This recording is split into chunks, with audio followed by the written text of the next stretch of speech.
अतीक अहमद के दोनों बेटों की तलाश में छापेमारी की जा रही है। 2 लाख के इनामी उमर अहमद की पुलिस को तलाश है, रंगदारी के मामले में फरार हैं और अली की तलाश में छापे मारे जा रहे हैं। अतीक के करीबी और रिश्तेदारों के घरों पर ये छापे हो रहे हैं।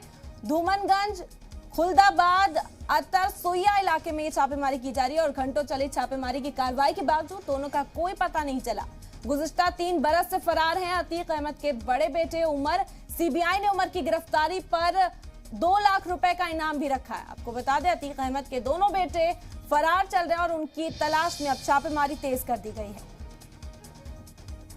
बेहद अहम खबर आपको इस वक्त बता रहे हैं। अतीक अहमद के दोनों बेटों की तलाश में छापेमारी इस वक्त की जा रही है। 2 लाख के इनामी हैं उमर, खालिद, उनकी तलाश की जा रही है। पुलिस उनकी तलाश में जुट गई है। छापेमारी का जो सिलसिला था उसे तेज कर दिया गया है।